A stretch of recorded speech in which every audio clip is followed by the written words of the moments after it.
Hello everyone, welcome back to our new video. आज के इस वीडियो में मैं यहाँ आपके साथ डिस्कस करने वाला हूँ मिड कैप कैटेगरी का एक fund, Kotak emerging equity fund direct plan growth.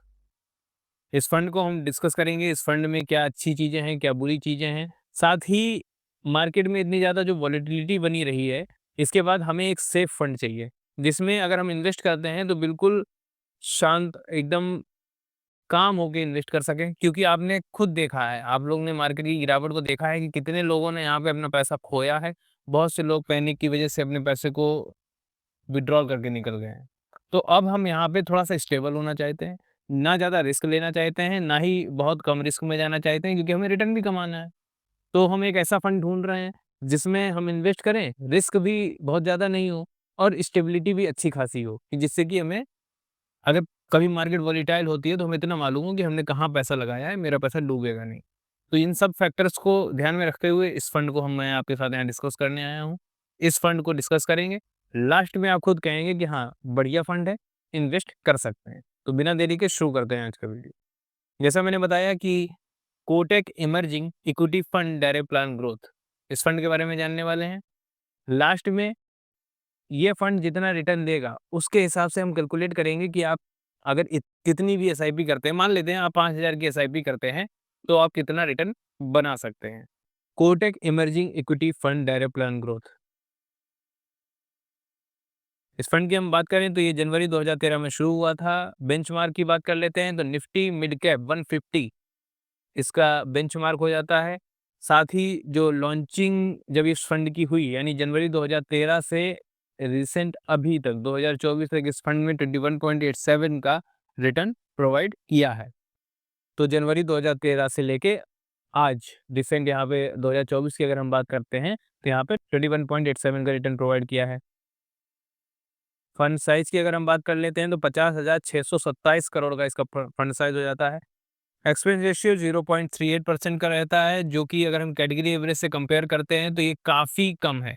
Category average का जो यहाँ पे अगर हम बात करें, जो एक्सपेंस रेशियो रहता है तो 0.59 का देखने को मिलता है। वहीं अगर हम बात कर लें इस फंड की तो 0.38 का देखने को मिलता है, जो कि काफ़ी कम है। एक्टिव कैटेगरी का ये फंड है, मिड कैप कैटेगरी का ये फंड है, तो उस हिसाब से काफ़ी एक पॉजिटिव इसको ये पॉइंट मिल जाता है। आगे बढ़ते हैं, बात कर लेते हैं एग्जिट लोड की। तो यहाँ पे अगर 365 दिन के अंदर ये पैसा रिडीम करते हैं, कोई भी पैसा यहाँ पे रिडीम करता है तो उसको 1% का एग्जिट लोड देना पड़ेगा। इसमें अगर हम बात करें इन्वेस्टमेंट की तो यहाँ पे आप 100 रुपये से इन्वेस्टमेंट शुरू कर सकते हैं। और अगर हम बात कर लेते हैं कि कितना पैसा आप यहाँ से विड्रॉल कर सकते हैं, तो मिनिमम 1000 रुपये तक आप यहाँ से विड्रॉल कर सकते हैं। रिटर्न की बात कर लेते हैं तो 1 साल में 37.42 का यहाँ पे सीएजीआर देखने को मिलता है। 3 साल में 21.90, 5 साल में 28.17 का सीएजीआर देखने को मिलता है, जो कि कैटेगरी एवरेज को लगातार बीट कर रहा है। Return wise fund out performer है, नो डाउट। रोलिंग रिटर्न की बात कर लेते हैं तो रोलिंग रिटर्न में 6 महीने में इस फंड ने नेक टू नेक परफॉर्म किया है। और अगर हम 1 साल की बात करें तो वहाँ पे कैटेगरी एवरेज ज़्यादा अच्छा परफॉर्मर रहा है। 2 साल में थोड़ा-सा अच्छा परफॉर्म किया है फंड ने, और वहीं पे अगर 3 साल की बात करें तो वहाँ पे भी फंड ने आउट परफॉर्म किया है, और 5 साल में भी फंड ने आउट परफॉर्म किया है। तो मतलब अगर 1 साल की बात कर लेते हैं तो 1 साल में फंड आउट परफॉर्म नहीं कर रहा है, रोलिंग रिटर्न में, सीएजीआर में कर रहा है। आप कहेंगे दोनों में क्या अंतर है? दोनों में अगर हम अंतर को समझें तो रोलिंग रिटर्न में ये बताता है जब मार्केट डाउन ट्रेंड में होगी तो आपको कितना रिटर्न एक एक्सपेक्टेड है इससे। डिटेल में इन सब रेशियोज़ को समझने के लिए मैं यहाँ पे एक वीडियो आपके साथ लेके आने वाला हूँ, जिसमें हम म्यूचुअल फंड्स के एक-एक रेशियो को डीपली समझेंगे। जिसमें हम ये भी समझेंगे कि अच्छा म्यूचुअल फंड कैसे सेलेक्ट कर सकते हैं। म्यूचुअल फंड के विषय में जानकारी चाहिए तो हम किन वेबसाइट्स का यूज़ कर सकते हैं। साथ ही कौन से ऐसे रेशियोज़ हैं, जिनको यूज़ करके हम एक अच्छा बेहतर म्यूचुअल फंड चूज़ कर सकते हैं। जिसमें आप खुद की नॉलेज बढ़ाएँगे और खुद से चूज़ कर पाएँगे, खुद से सेलेक्ट कर पाएँगे अच्छे म्यूचुअल फंड्स। बहुत जल्द मैं ऐसे वीडियोज़ आपके साथ लाने वाला हूँ, म्यूचुअल फंड की एक सीरीज़ शुरू होने वाली है। आगे बढ़ते हैं। एसेट एलोकेशन की अगर हम बात कर लेते हैं तो यहाँ पे एसेट एलोकेशन इक्विटी में 96.09% का पैसा इन्वेस्टेड है, डेट में 0.21 और अदर्स में 3.70 का अमाउंट इन्वेस्टेड है। एक बड़ा अमाउंट इक्विटी में इन्वेस्टेड है, क्योंकि इक्विटी का ये फंड है।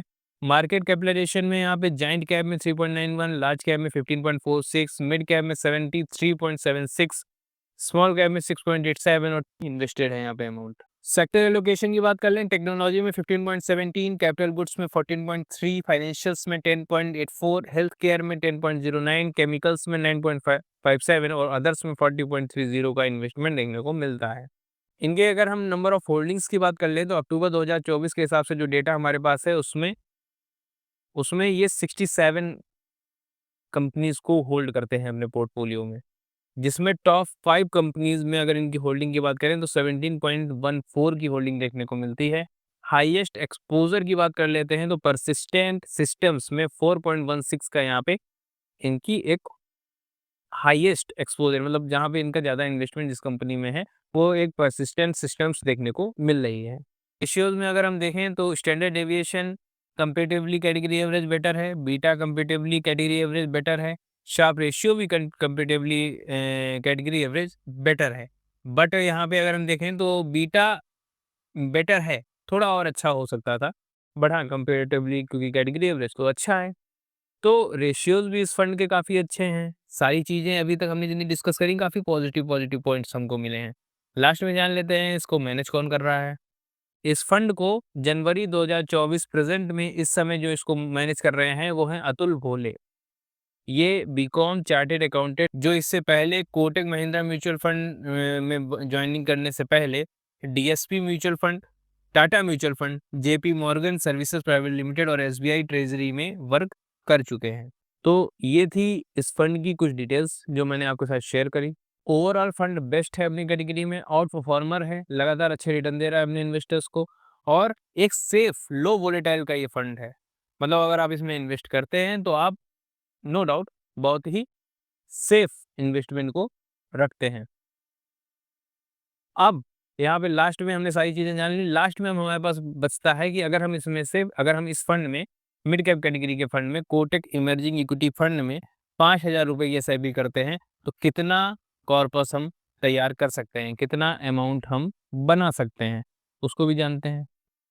तो ये आपके सामने एक एसआईपी कैलकुलेटर है जिसमें 5,000 का अमाउंट है, आप मंथली 5,000 रुपये की एसआईपी कर रहे हैं। हाँ, रिटर्न एक बार आप देख लीजिए, 1 साल में 37.42, 3 साल में 21.90 और 5 साल में 28.17। हम यहाँ पे इतना रिटर्न नहीं मानते हैं।